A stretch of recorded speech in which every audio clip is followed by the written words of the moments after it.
You're watching 11 Alive Morning News. 11 minutes of nonstop news starts now. Thanks for staying with us as we kick off your 11 minutes of nonstop news. For the next 11 minutes, we bring you continuous coverage of your top headlines, weather and traffic. Here's what we're following. An attempt to burn down the historic Atlanta birth home of Reverend Dr. Martin Luther King Jr. What we know about how witnesses stepped in.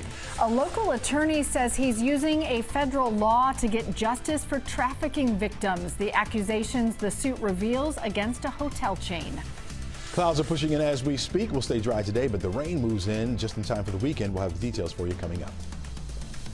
85 southbound still struggles out of Gwinnett County. Just found a new wreck. I-20 eastbound near Six Flags. So get ready for your red alert, Douglasville. We are kicking off your 11 minutes of nonstop news in Atlanta. That is where a woman is facing arson charges after she's accused of trying to set Dr. Martin Luther King Jr.'s childhood home on fire. Ariana Maniz joins us live at the house. Ariana, police are thanking people who stepped in to stop it. That's right, Cheryl. APD and the King family, they are grateful for the actions of people who were here visiting the historic site. They stepped in and stopped the home from being caught on fire. Now, check out this video. This shows the moments. The woman seems to be pouring gasoline on the front porch of Martin Luther King's birth home. The attempted arson happened Thursday evening. A man who witnessed this happen, he was in town visiting from Utah. By the time Atlanta police showed up, they found two off-duty NYPD officers who were also visiting. They had to detain the woman. Now, Police Chief Darren Shearbaum, he is thankful for their actions for saving a jewel of the city. Now, the suspect is a 26-year-old woman. She's been charged with criminal attempted arson and interfering with government property. Atlanta police, they are talking to the woman's family to try to figure out why this happened.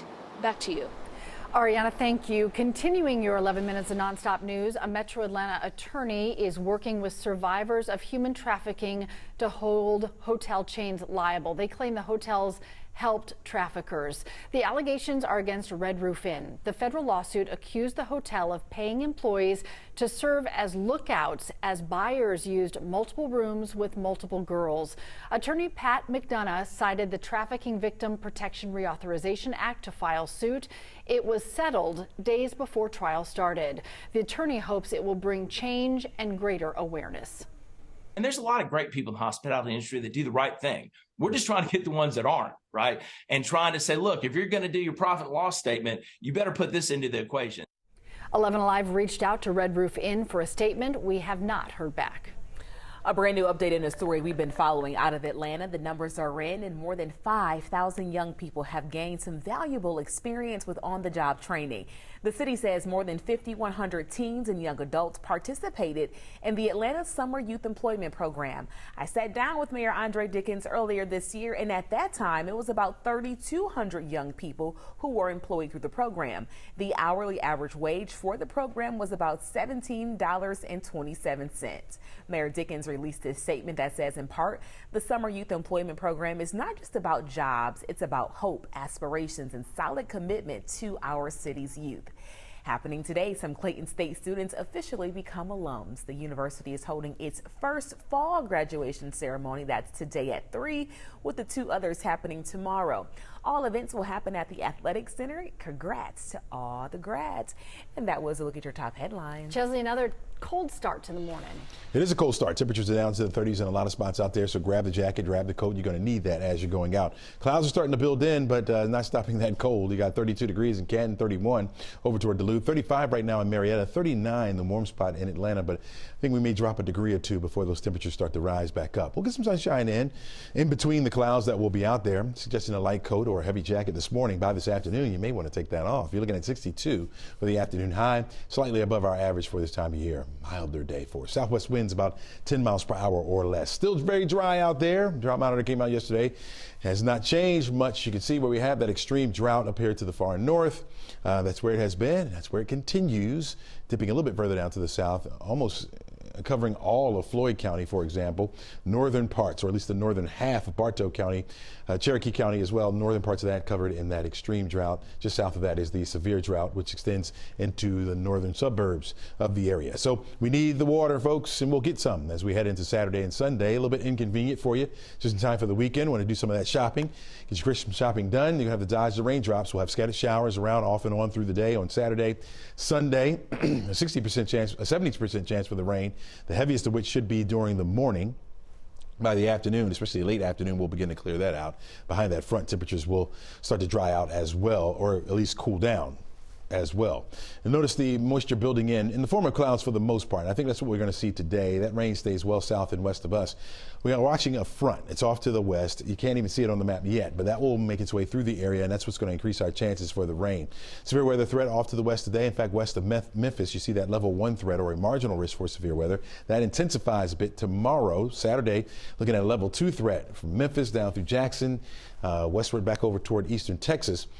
For us, we have that light green shade over the area for Saturday, which means a general threat for showers and thunderstorms. It stays there for Sunday, thanks to the timing of this front coming through.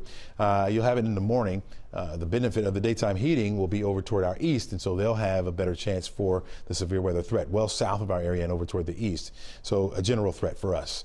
We'll still hear a couple claps of thunder, certainly no question on that, but unless the timing of this front changes, we're expecting that to be on the non-severe side. Here it is, our forecast track model. You can follow along with me at the time right there at the top of the screen. Shows the clouds building in for tonight.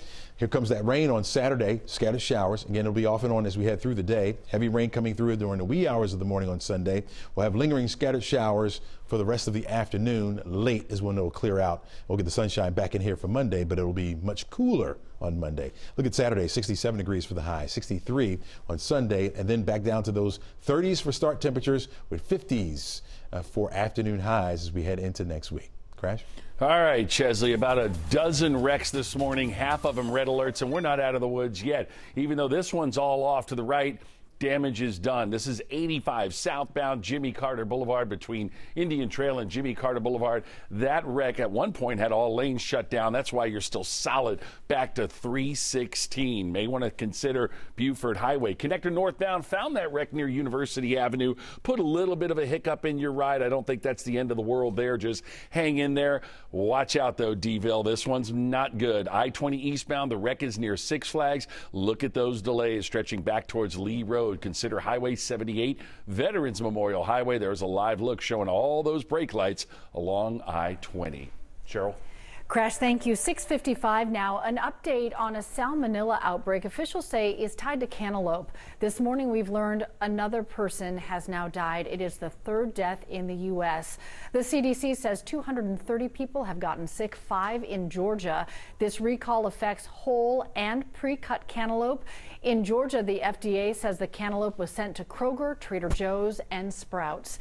The FDA also saying it's seeing an increase in the number of children sick from lead poisoning linked to applesauce pouches. More than 60 children under age 6 have symptoms. As we have reported, the state is looking into cases here. The FDA recalled 3 products, saying the cinnamon is likely source of the lead contamination. Continuing your 11 minutes of nonstop news, a recent TikTok viral hack has travelers trying to pack a few extra outfits without checking an extra bag.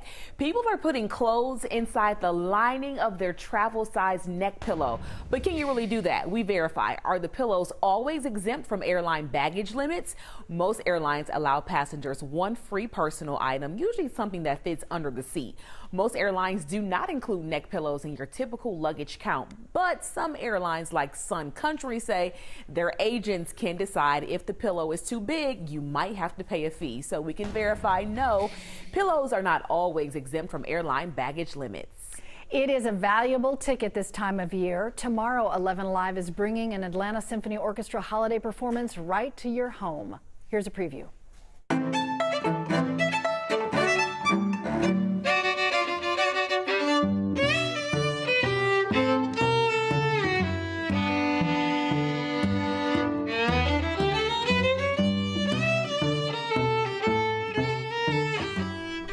Did you catch how Danielle Wilson on cello just spun it around? That's Rachel Ostler on violin. Saturday, you'll hear your favorites from the entire symphony.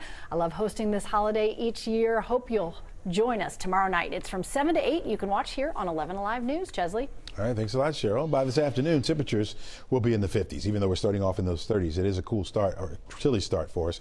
Partly sunny skies or a mix of sun and clouds will be the call for the rest of the afternoon. By 3, we'll reach our high of 62, which is a little bit milder than where we should be for this time of year, so we'll appreciate that. By 6 o'clock, we'll be looking at mostly cloudy skies. Temperatures down to around 54 degrees. Rain comes in just in time for the weekend.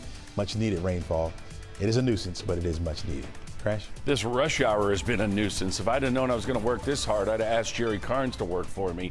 85 southbound, trouble around Jimmy Carter Boulevard. Now they're blocking a right lane, adding to those delays at a Norcross, and the Rec 20 eastbound near Six Flags jams you all the way back into Douglasville. I'll get you an update at 7:26. Aha, so that's what you meant by drinking pond water through a bent straw. Yeah. It's hard to do. And you don't want to do No, it. you Right. never want to do Pond that. water. Ooh, okay. The more you know. You know, some of these things come from down under, down yonder. I never know what he's talking about. Smoky potatoes. I learned something. Yeah, that's his favorite.